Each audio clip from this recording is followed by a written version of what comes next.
Hello दोस्तों, कैसे हैं आप सब। स्वागत है आपका सीपीसीटी एंड एमपी एग्जाम में। मैं प्रमोद आपका स्वागत करता हूं सीपीसीटी एंड एमपी एग्जाम में। आज हम आप लोगों के लिए एक नई क्लास लेकर आए हैं। नए क्वेश्चनों के साथ एक नई क्लास को आज पढ़ाने वाले हैं। तो आइए स्टार्ट करते हैं आज की क्लास को। इससे पहले मैं आपको कहना चाहता हूँ कि डिस्क्रिप्शन बॉक्स में जो हमने नंबर दिया है उस नंबर पर आप कॉन्टैक्ट करके अपना नाम और जिले का नाम हमें ज़रूर सेंड करें, ठीक है ना दोस्तों।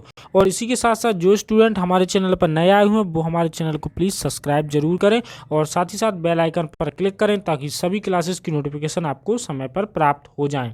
और इसके आगे मैं आपको एक बात और बता देना चाहता हूं कि आज जो हमारी क्लास होने वाली है वो पटवारी के लिए बहुत ही महत्वपूर्ण हिंदी एग्ज़ाम जो आना है, हिंदी क्वेश्चंस के, उनके लिए ये बहुत ही महत्वपूर्ण और इम्पोर्टेंट क्लास है। तो आइए स्टार्ट करते हैं आज की क्लास को। क्वेश्चन पढ़ते हैं हम। आज का पहला क्वेश्चन कि शब्दांश कितने प्रकार के होते हैं। जो शब्दांश होते हैं वो कितने प्रकार के होते हैं, 1 2 4 8। तो कमेंट में बताइए दोस्तों, आंसर करिए इसका कि शब्दांश कितने प्रकार के होते हैं। तो जो हमारे शब्दांश होते हैं ना वो कितने प्रकार के होते हैं, 2 प्रकार के। नोट करते चलिएगा। मैं आपको फिर से बताता हूँ, शब्दांश हमारे 2 प्रकार के होते हैं। कौन से होते हैं?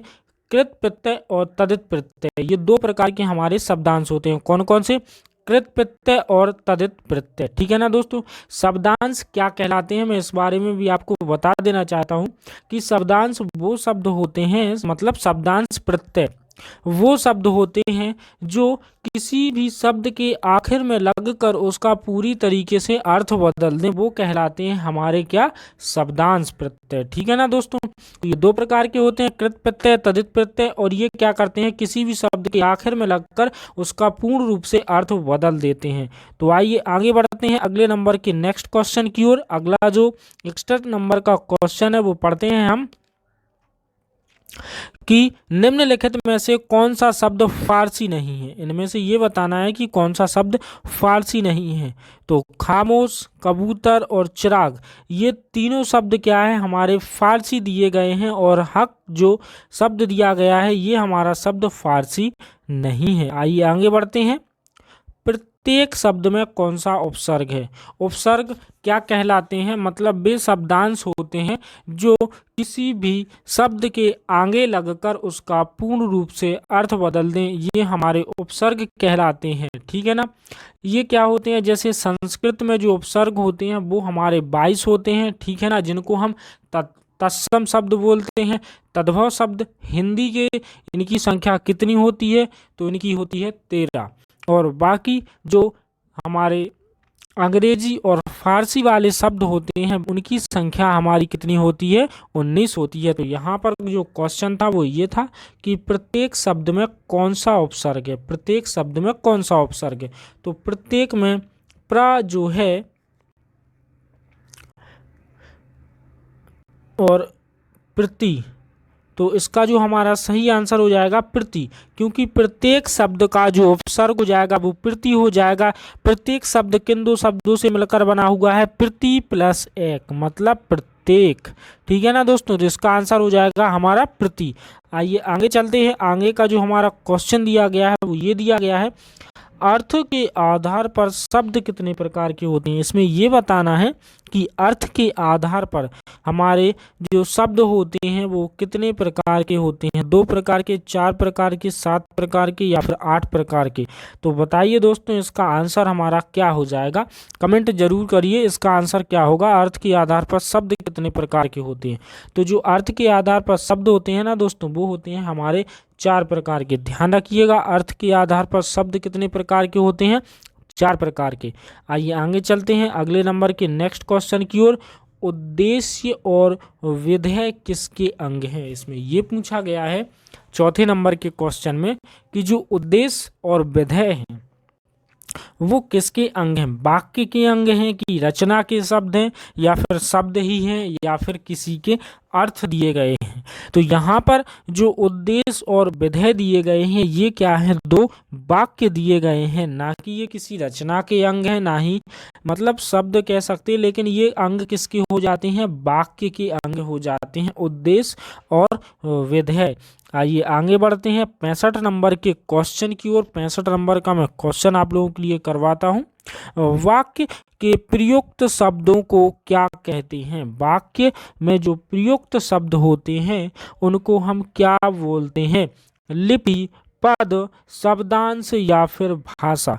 वाक्य में प्रयुक्त शब्द क्या कहलाता है? ये कहलाता है पद। जब हमने आप लोगों के लिए विकारी और अविकारी से रिलेटेड क्लास लेकर आए थे, जब हम संज्ञा की क्लास स्टार्ट कर रहे थे, उस टाइम पे मैंने आपको ये क्या परिभाषा पढ़ाई थी, तो उसमें बताया था कि वाक्य में प्रयुक्त शब्द जो होते हैं वो क्या कहलाते हैं? पद कहलाते हैं। देखिए दोस्तों, क्वेश्चन भी आ गया और ऐसे ही आधारित क्वेश्चन क्या होते हैं एग्जाम में आते हैं, तो उन्हीं के आधार पर आज हम आप लोगों के लिए जो टॉपिक वाइज क्लास लेकर आए हैं, तो वही क्वेश्चन अभी लेकर आ रहे हैं और उन्हीं के आधार पर आपकी तैयारी करवा रहे हैं। ठीक है ना दोस्तों? तो आइए आगे बढ़ते हैं अगले नंबर के नेक्स्ट क्वेश्चन की ओर कि दो अलग अलग भाषाओं के मेल से बना हुआ शब्द क्या कहलाता है? इसमें ध्यान रखिएगा क्या कहा गया है कि दो अलग अलग भाषाओं के मेल से बना हुआ शब्द क्या कहलाता है? तत्भाव, देशज, विदेशज या फिर संकर। तो दो अलग अलग भाषाओं से मिलकर जो शब्द बना है वो हमारा कौन सा दिया गया है? यहाँ पर 4th नंबर के ऑप्शन में दिया गया है क्या? संकर। ये दो अलग अलग भाषाओं के मेल से बना हुआ है। आइए आगे बढ़ते हैं अगले नंबर के नेक्स्ट क्वेश्चन की ओर। इसमें ये क्वेश्चन है, ये क्या है जो क्वेश्चन है, ये मिक्स क्वेश्चन है।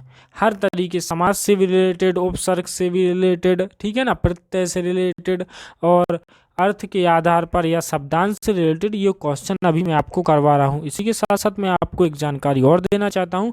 स्टूडेंट जो भी हमारे चैनल पर नए आए हुए हैं वो हमारे चैनल को प्लीज़ सब्सक्राइब जरूर करें और साथ ही साथ और क्लास को लाइक करना ना भूलें। तो आइए अगला क्वेश्चन पढ़ते हैं हम कि नीलांबर शब्द में कौन सा समास है? इसमें क्या कहा गया है? जो नीलांबर शब्द है इसमें हमारा कौन सा समास है? तत्पुरुषम समास, द्वंद्व समास, अव्ययीभाव समास, कर्मधारय समास। मैंने बहुत सारे अब जो समास से रिलेटेड क्वेश्चन है वो करवाए हैं, उसमें हर एक समास की परिभाषा बताइए कि हम कैसे आइडेंटिफाई करेंगे किसमें कौन सा समास होगा। तो यहाँ पर जो हमारा आंसर हो जाएगा वो हो जाएगा कर्मधारय समास। ठीक है ना दोस्तों? अव्ययीभाव समास क्या होता है मैं आपको बताता हूँ कि जिसमें पहला पद अव्यय हो। ठीक है ना दोस्तों? तो वो अव्ययीभाव समास होता है। कर्मधारय समास जैसे नीलांबर, इसमें बोला गया है तो नीला है जो अंबर, नीला है आकाश। ठीक है ना? इसके अलग अलग क्या होते हैं समास में, कोई भी क्या होता है उसके आधार पर अर्थ निकाल सकता है कुछ भी। जैसे नीला है जो अंबर, ये भी बोल सकते हैं, नीला है आकाश। ठीक है ना? तो इसमें क्या होता है कि जो पहला शब्द है वो दूसरे की क्या करता है, विशेषता बताता है। ठीक है ना? मतलब नीला क्या है, अंबर है, तो आकाश जो है हमारा वो नीला है, तो इसमें पहला शब्द दूसरे की विशेषता बता रहा है, तो इसमें क्या हो जाएगा हमारा कर्मधारय समास हो जाएगा। ठीक है ना दोस्तों? द्वंद्व समास क्या होता है कि जिसमें दोनों पद प्रधान होते हैं, और जो हमारा तत्पुरुषम समास होता है इसमें पहला पद गौण होता है और दूसरा पद क्या होता है, संज्ञा होता है, और दूसरा पद प्रधान भी होता है। इसमें ऐसे क्या होते हैं परिभाषा के रूप में मैंने आपको ये सारे करवाए हुए हैं और उसमें काफ़ी अच्छे तरीके से समझाया हुआ है। ठीक है ना दोस्तों? तो आइए आगे बढ़ते हैं अगले नंबर के नेक्स्ट क्वेश्चन की ओर। किस समास में दोनों पद मिलाकर एक नया अर्थ प्रकट करते हैं? मतलब कौन से समास में दोनों पद मिलकर एक नया अर्थ प्रकट करते हैं? बहुव्रीहि समास, द्वंद्व समास, कर्मधारय समास, तत्पुरुषम समास। अभी मैंने आपको तत्पुरुषम समास, कर्मधारय समास, द्वंद्व समास के बारे में बताया। अब रह गया हमारा आखिरी कौन सा, बहुव्रीहि समास। तो इसकी सीधी सीधी ये परिभाषा भी हो जाती है, पहचानने का तरीका है कि समास के दोनों पद मिलकर एक नया अर्थ प्रकट करें तो वो किसके द्वारा किया जाता है, बहुव्रीहि समास में किया जाता है। द्विगु समास के बारे में भी आपको बता देता हूँ कि द्विगु समास वह समास होता है जिसमें पहला पद कैसा हो, संख्यावाची हो, ठीक है ना, तो वहां पर द्विगु समास होता है। आइए आगे बढ़ते हैं अगले नंबर के नेक्स्ट क्वेश्चन की ओर कि किस समास में दोनों पद प्रधान होते हैं, बहुव्रीहि समास, तत्पुरुष समास, द्वंद्व समास या फिर द्विगु समास। देखिए दोस्तों, डिस्क्रिप्शन बॉक्स में जो मैंने नंबर दिया है उस नंबर पर अपना नाम और जिले का नाम हमें जरूर सेंड करें, ठीक है ना दोस्तों। तो आइए अगला क्वेश्चन करते हैं, बहुव्रीहि समास, तत्पुरुष समास, द्वंद्व समास और द्विगु समास। तो अभी मैंने आपको बताया था कि जिसमें दोनों पद प्रधान होते हैं वो हमारा कौन सा समास होता है, द्वंद्व समास। कौन सा समास होता है, द्वंद्व समास, ये थर्ड ऑप्शन में दिया गया है। आइए आगे चलते हैं अगले नंबर के नेक्स्ट क्वेश्चन की ओर। अगला क्वेश्चन करते हैं हम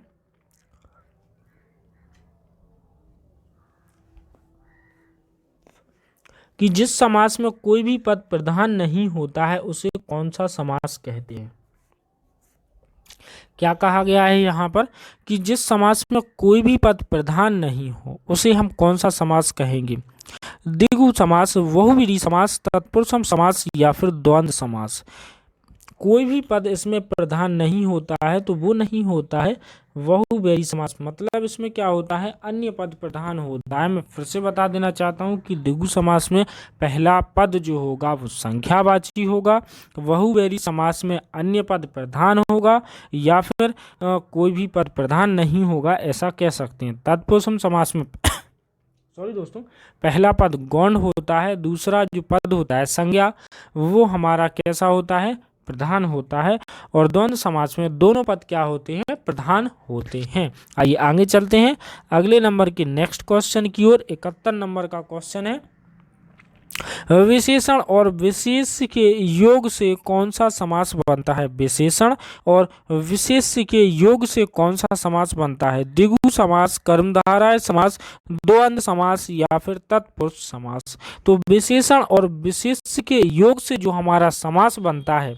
वो बनता है हमारा कौन सा, कर्मधारय समास। हमने आपको क्या बताया था कि इसमें पहला पद दूसरे पद की क्या बताएगा, विशेषता बताएगा, जिसमें पहला पद तो विशेषण होगा लेकिन दूसरा पद क्या होगा, विशेष होगा। विशेषण वो शब्द होते हैं जो किसी भी शब्द की क्या बताते हैं, विशेषता बताते हैं। विशेष वो होते हैं जिन शब्दों की विशेषता बताई जा रही हो, विशेष्य वो होता है। ध्यान रखिएगा, मैं फिर से बताता हूं आपको, विशेषण वह होते हैं जो शब्दों की विशेषता बताते हैं, विशेष्य शब्द वो होते हैं जो जिन शब्दों की विशेषता बताई जा रही हो, ठीक है ना दोस्तों। इसका आंसर क्या हो जाएगा, कर्मधारय समास। आइए आगे चलते हैं, निम्नलिखित में से कौन सा समास नहीं है, अव्ययीभाव समास, कर्मकारक समास, द्वंद्व समास और बहुव्रीहि समास। तो इसमें से जो समास का एक प्रकार नहीं है वो कर्मकारक समास का प्रकार नहीं है, क्योंकि ये तत्पुरुष समास के अंतर्गत आता है, जो प्रथम क्या कहलाता है, तत्पुरुष समास कहलाता है, ठीक है ना। आइए आगे चलते हैं अगले नंबर के नेक्स्ट क्वेश्चन की ओर। बचपन कौन सा शब्द है, क्रिया विशेषण, सर्वनाम, संज्ञा या फिर विशेषण। तो बचपन जो हमारा शब्द है वो हमारा कौन सा है, संज्ञा शब्द है, और ये कौन सा शब्द है, बचपन संज्ञा शब्द है और ये भाववाचक संज्ञा का शब्द है, ठीक है ना। आइए आगे चलते हैं अगले नंबर के नेक्स्ट क्वेश्चन की ओर। उपमान और उपमेय का अभेद क्या कहलाता है, मतलब जहां उपमान और उपमेय में अभेद हो उसमें कौन सा अलंकार होता है, उपमा, रूपक, उत्प्रेक्षा या भ्रांतिमान। तो ये होता है हमारा रूपक अलंकार के अंतर्गत। आइए आगे बढ़ते हैं अगले नंबर के नेक्स्ट क्वेश्चन की ओर, जहां उपमेय में उपमान की समानता की संभावना व्यक्त की जाती है वहां कौन सा अलंकार होता है। अभी मैंने 2 क्लासेस अलंकार की ली हुई हैं, उसमें काफ़ी कुछ अलंकार के बारे में बताया है, सिर्फ ऑब्जेक्टिव टिक करवाए थे, और अगर देखते हैं तो आगे चलकर शायद मैं जो अलंकार हैं अलंकार को विस्तृत रूप से भी आप लोगों के लिए क्लास लेकर आऊँगा, ठीक है ना दोस्तों। तो इसका आंसर क्या हो जाएगा, टिक करेंगे। इससे पहले मैं आपको फिर से कहना चाहता हूँ कि डिस्क्रिप्शन बॉक्स में दिए हुए नंबर पर कॉन्टैक्ट करके अपना नाम और जिले का नाम जरूर सेंड करें, और जो स्टूडेंट हमारे चैनल पर नए आए हुए वो हमारे चैनल को प्लीज़ सब्सक्राइब जरूर करें और क्लास को लाइक करना ना भूलें। तो इसका हमारा सही आंसर क्या हो जाएगा, उपमा। इसी के साथ साथ दोस्तों आज की क्लास को करेंगे यहीं पर समाप्त। मिलेंगे कल हम अपने इसी समय इसी टाइम रात 8 बजे। तो आज के लिए इतना ही। जय हिंद, जय भारत, धन्यवाद दोस्तों।